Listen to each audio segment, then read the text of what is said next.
Евангелие от Матфея. Откройте со мной Евангелие от Матфея, 1 глава. Мы будем читать 3 стих. 1 глава, 3 стих. Иуда родил Фареса из Зару от Фамари. Фарес родил Езрома. Езром родил Арама.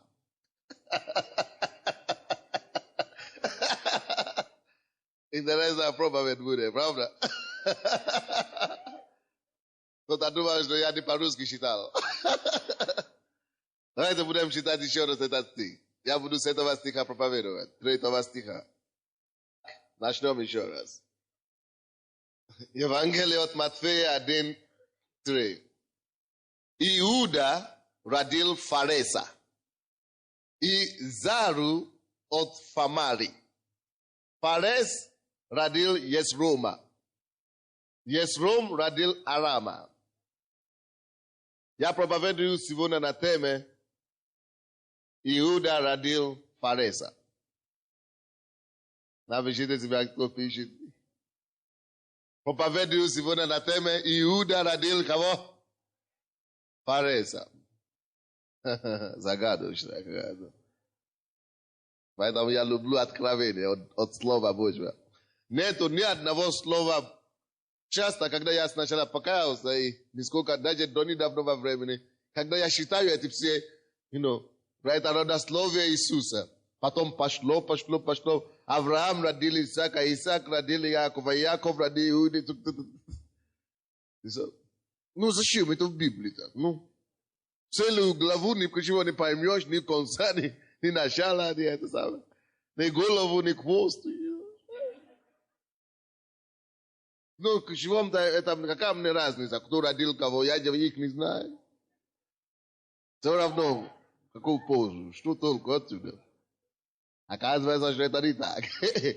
Бог ничего случайного не помещает в Библии. Бог не помещает что-то в Библии, которое бесполезно. Если Бог уже что-то, даже если точку ставит в Библии, то оно важно.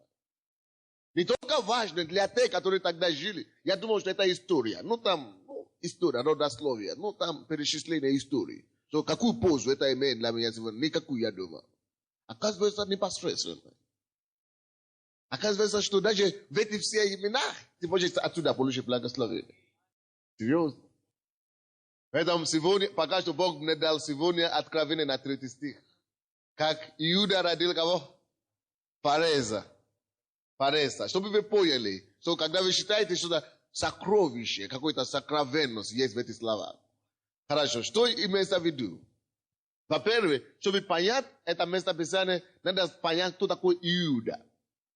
Иуда родил Фарес. Но кто-то, это Иуда должен быть кем-то. Теперь давайте посмотрим, что такое Иуда. Не только кто он был такой, что Иуда это сын кого-то. Но давайте будем углубляться в значение этого слова Иуда. Кто такой Иуда? Давайте откроем, пожалуйста, Бытие. Так, Бытие 29 глава. И будем читать 35 стих там. Бытие 29, 35 стих. Там последний стих. Бытие 29, 35. Эта речь тут идет о Лии. 29 глава, 35 стих. И еще зачала Лия. Еще зачала и родила сына. И сказала, теперь-то я восхвалю Господа. Посему нарекла ему имя Иуда. И родила сына. И нарекла ему имя Иуда. Now, мы с вами знаем, что в иудейской культуре и в Израиле не бывает имя случайное. То есть дается имя, не то, что мне нравится имя Наташа, вот, ты будешь Наташа, мы тебя назовем Наташа. Или мне нравится имя этого Саша, Александр. Почему Александр? Не знаю, нравится, пришло такое, просто в голову, бац. i dal ribionku. Ata w еврейском культуре нельзя так, просто чтобы пришло в голову бак и сразу да, нет.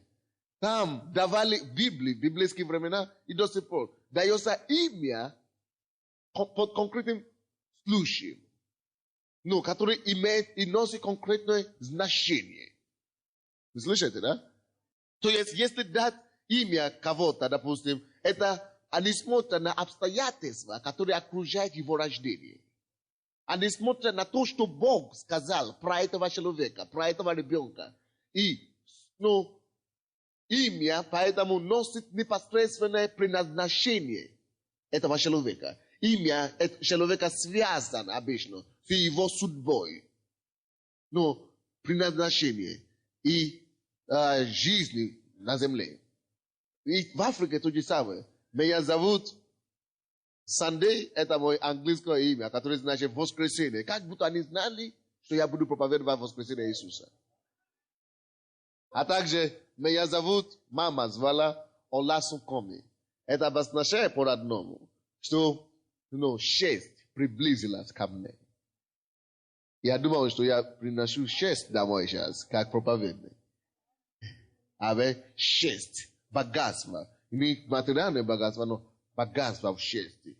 Виде 6 приблизилась и ко мне, и до меня. Это мое имя. А фамилия моя Аделаджа обозначает примиритель. Как раз я примиряю грешников с Богом.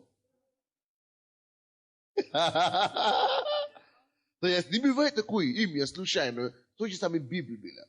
Вот. Допустим, тут мы видим, почему Иуда обозначает восхваление Господа. Иуда обозначает прославление. Иуда обозначает хвала прославление. Поэтому давайте теперь вернемся к Матфею. 1 главу 3 стих. Евангелие от Матфея 1:3. Это откуда мы начали. Как там сказано? Иуда, значит, прославление родила кого? Фареса. Теперь, кто такой Фареса? Ну, подождите, потом выясните.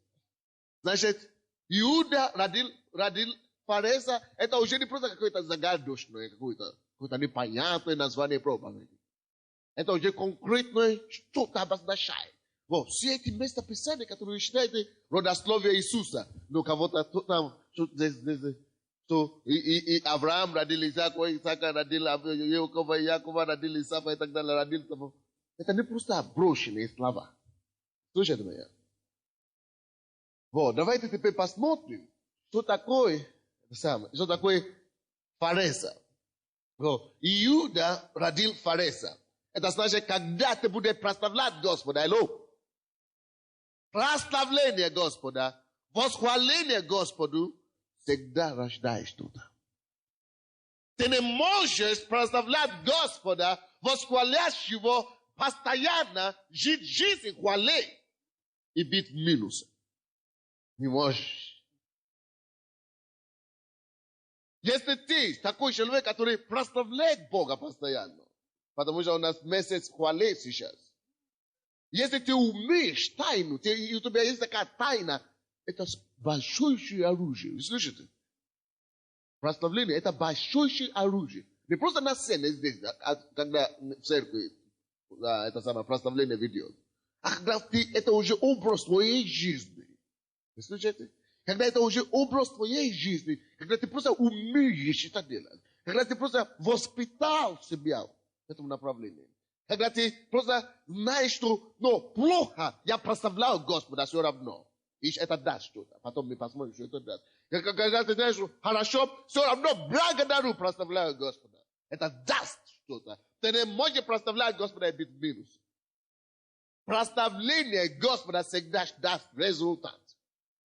Прославление Господа Иуда всегда рождает. Иуда бесплодно. Иуда, прославление всегда тебя даст что-то. Иуда всегда родит Фарес. Посмотрите на Павла и Сила, Деяния апостолов, 16 глава. Они прославляли Господа в тюрьме. Так, Вроде бы тюрьме, ну, представляете, нашли, где прославляют Господа. Тюрьме? Ну, я думал, в церкви нужно прославлять Господа, а тут в тюрьме прославляют. Ну, попали в тюрьму, что поделаешь? Они поняли, что они верующие люди. Если уже они попали в тюрьму, значит, там в тюрьме не нужно плакать и рыдать. А там надо воспользоваться эту ситуацию, чтобы прославлять Господа. Потому что они знали тайны этого оружия, которое называется хвали. Поэтому, когда у них такая тяжелейшая проблема, что их заключили проповедники. За что? За то, что они проповедовали Иисуса. Их заключили, сказали, что они сектанты. Заключили в тюрьму, и они начали прославлять Иисуса.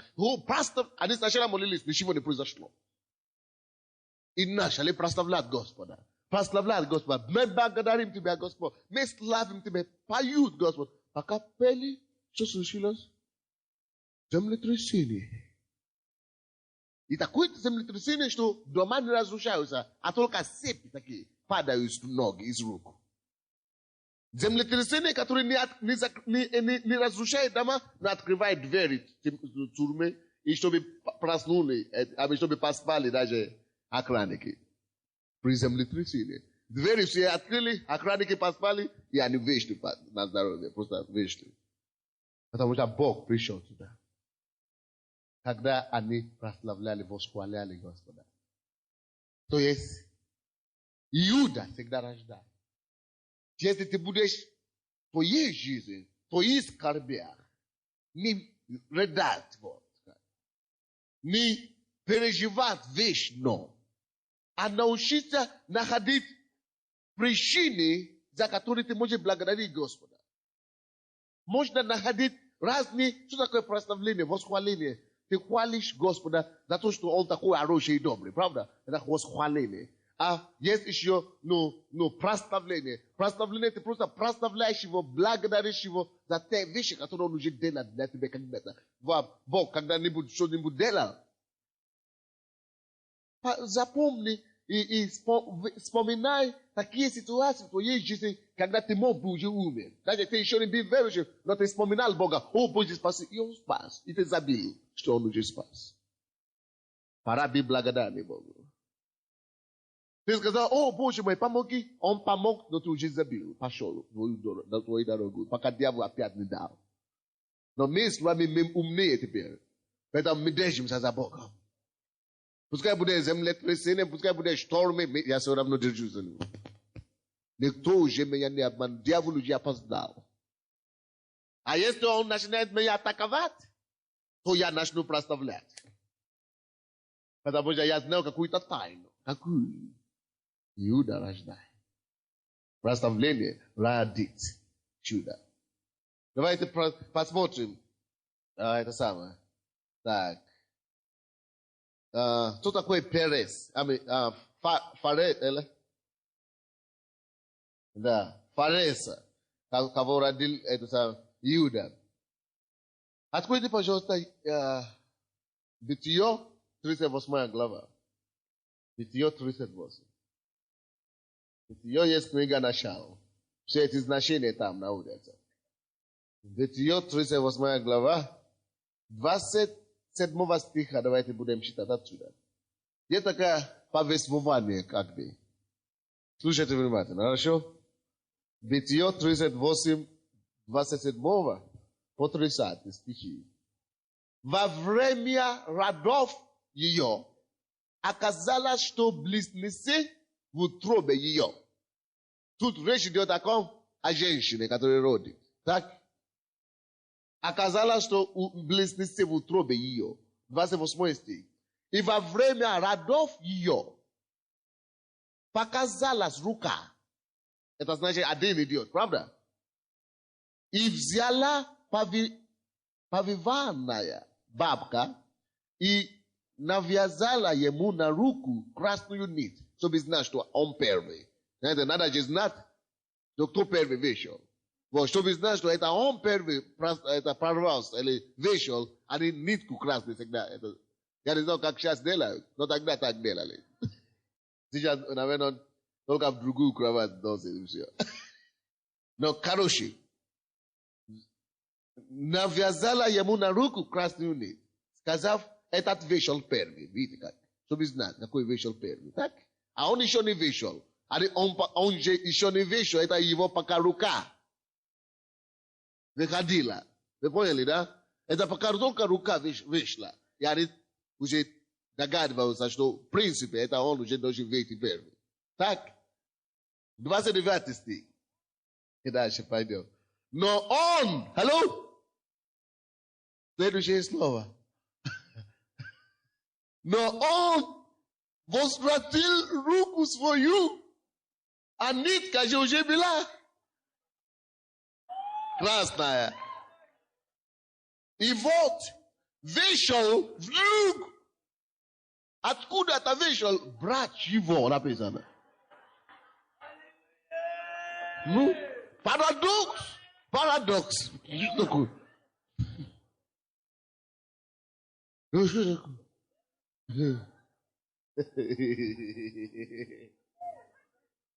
Вышел.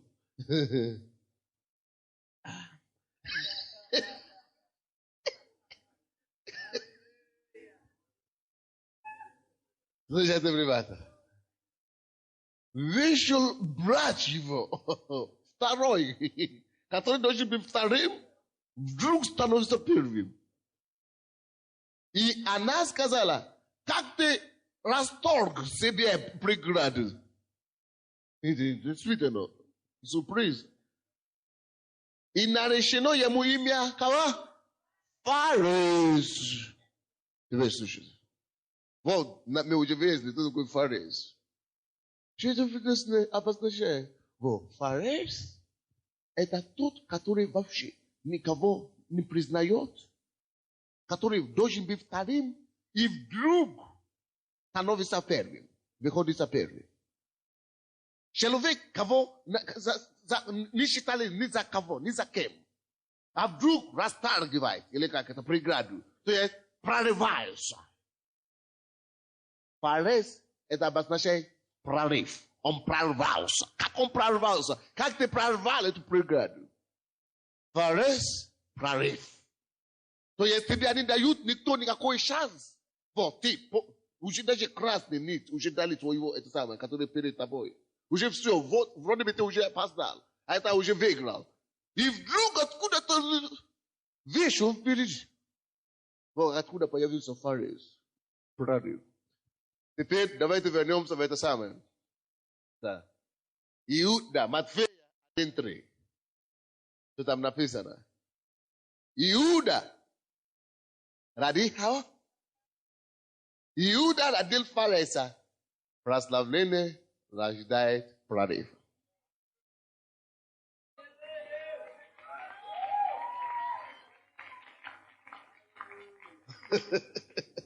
Даже если у тебя ситуация такая, что уже говорят, вот, не получится, и все.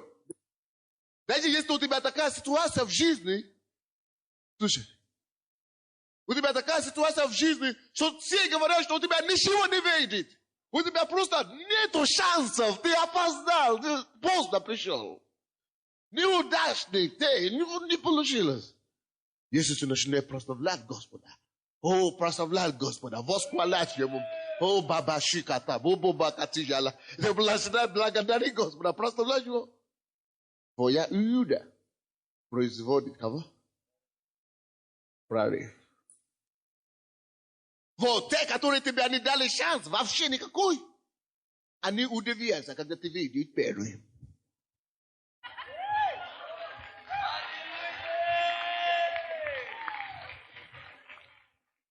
Когда ты знаешь, люди, которые, дай мне это самое, люди не понимают, а я понимаю. Я иду в XD, люди думают, что что-то больной или что с ним. Я знаю, что с ним. Я жду постоянно Фареса. Я жду Фареса, я жду прорыв. Прорыв постоянно. Прорыв постоянно. Прорыв постоянно. Прорыв постоянно. Поэтому я не могу умолкать от прославления Его. В машине потихонечку, я проставляю его внутри себя. Я пою, я благодарю его за все то, что он делает. На улице я говорю, они говорят, что вы держите? Я говорю, не переживайте, я жду прорыва.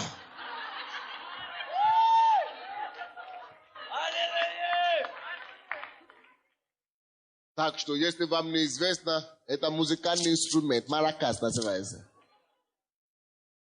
Чтобы оно постоянно напомнило меня о том, что нужно прославлять Бога постоянно. Вот почему я держу его. Знаете, когда я забиваю, я слышу, я запоминаю.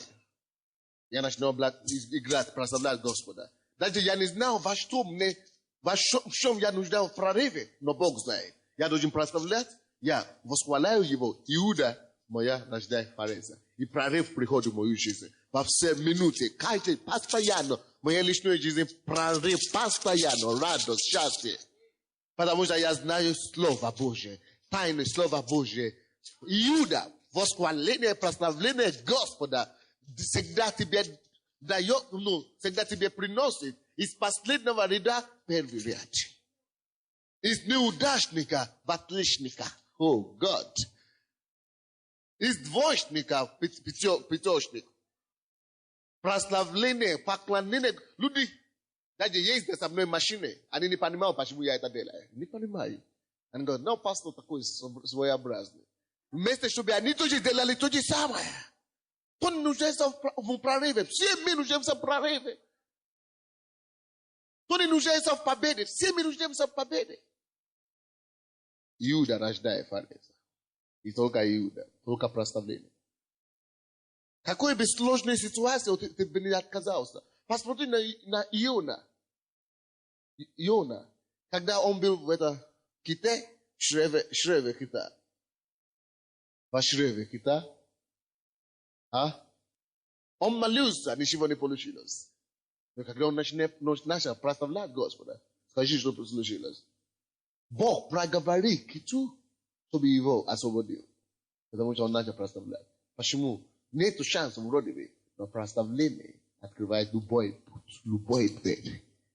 Иуда всегда рождает фареза. Некоторые из вас, даже прямо здесь в церкви, вы думаете, вы слишком большой. Слушайте, внимательно, очень надо слушать. Ты думаешь, что ты слишком большой, чтобы вот танцевать, прыгать, и это самое какое-то дело. Я что, мальчик? Ты не мальчик. Сиди там.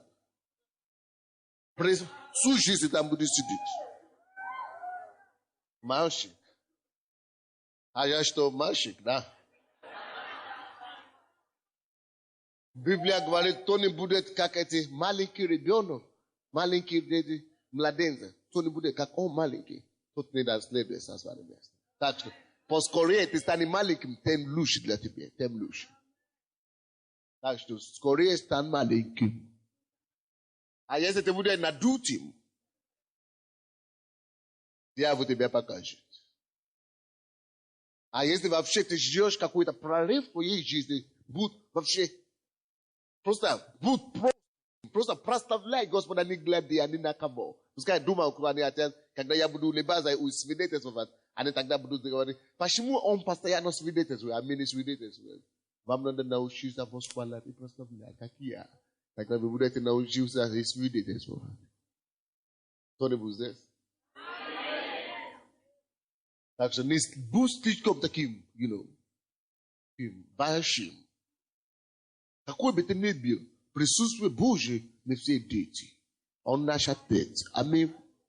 Не то, что пасуны, а вообще дети. Прославляй Господа.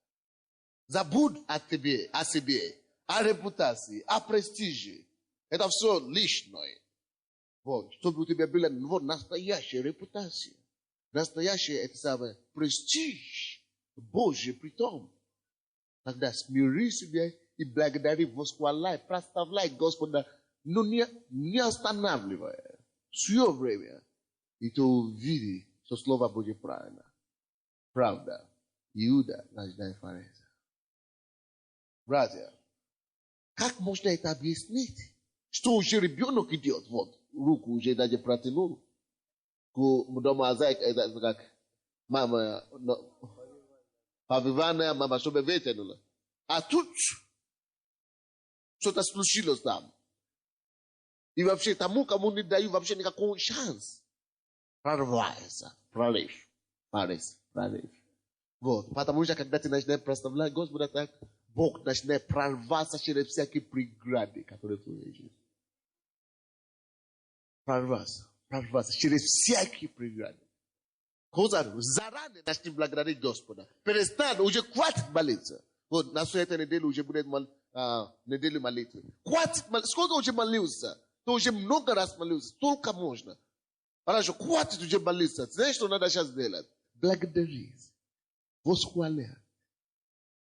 Поклонять Господа. Просто благодарить, не смотреть, не гладить. Просто перечисляйте нужды, иначе благодарить Господа. Господь, я благодарю Тебя, что Ты исцелил меня, что Ты исцеляешь меня. Ты мой исцелитель, Господь, я благодарю Тебя за здоровье. Я благодарю Тебя, Господь, что Ты мне даешь жену хорошую. Я благодарю Тебя, что Ты мне даешь мужа, вот такого, как Ты хочешь. Я благодарю Тебя, Господь, что Ты уже там мне дал. Я больше не прошу, я больше не буду просить вообще. Я буду только благодарить Господа, что Ты уже исцелил меня, Ты освободил меня. Слава Тебе, Господь. Жив эти все песни, которые мы поем здесь. Прославляй Господа в машине. Покупай кассеты с песнями, прославления. Пой вместе с ними.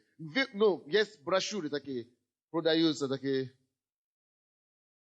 Да, брошюры, где все песни, которые мы поем в церкви, написано. Покупай себе, сам пой себя дома. Но просто прославляй, как ты умеешь. Ты не умеешь петь, хорошо, пой в духе. Дух Святой всегда умеет петь.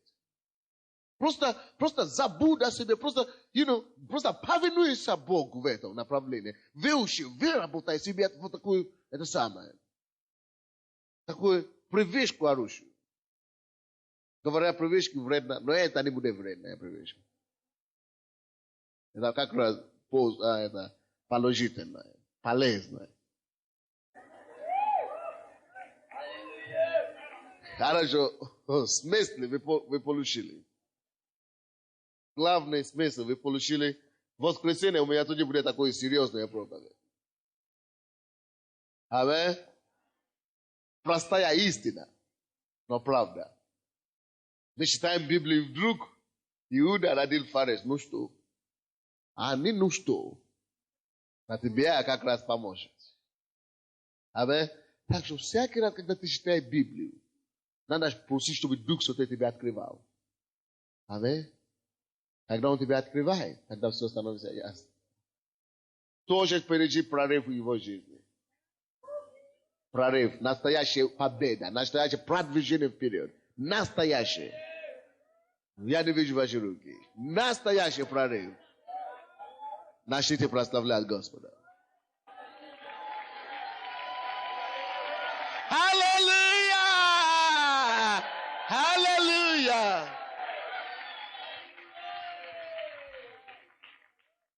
Но кто заметил, что вообще невозрожденному человек, который вообще первый раз живой в церкви, живым Богом, ему вообще тяжело прославлять Господа так. Не получается. Допустим, когда я впервые попал в такую церковь, да, когда я первый раз попал, я сказал, либо они все что-то с ними поехали, либо что-то с ними не в порядке, либо со мной что-то не в порядке. Но вы знаете, Бог потом помог мне. Каким образом? Я начал думать. Я задумывался. Вроде бы они выглядят нормально. Но кроме того, они же говорят с Богом как-то, молятся. А я, вроде бы я умею молиться. А тут немым стал. Не умею молиться Богу. Ты не умею. Представляешь? Они могут говорить, а я не могу. Ага. Скорее всего, они знают что-то, которое я не знаю. Потом вдруг я начал видеть, как все говорят с Богом. Я понял, что да, что-то еще есть. Они все не такие грязные, как я. Что-то. Я вдруг начал чувствовать, что я грешник большой. А я думал, что я один такой сраный, такой чужой там среди всех. Но когда вызывали, чтобы молиться за первый раз, я впервые прибежал. Но когда я стал, чтобы смотреть вокруг меня много, оказывается, я не один. Я думал, что я один. Вот, поэтому on va amener au date, ça prend la Господа. Если вы сначала не отдадите ваше сердце Господу. На балконе вы слышите? Ведь у вас просто, вы можете репетировать до завтра. Годами репетируете. Если вы не будете спасены, чтобы принять Иисуса, и чтобы Иисус простил вам все ваши грехи, прежде всего, то вы можете стараться, но у вас просто не получится восхвалять Бога. Просто вы будете приходить так, люди все радуются, они танцуют, а у вас вы будете смотреть, муму. Что тут?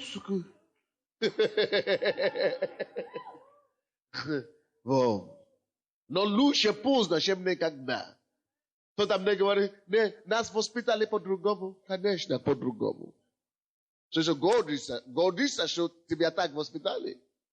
Но мы уже человек разумный, сейчас надо поправлять. То, что не давали, надо себе самому себе взять себе. Потому что это тебе на пользу. А если ты будешь ждать, чтобы тебя еще раз повоспитали,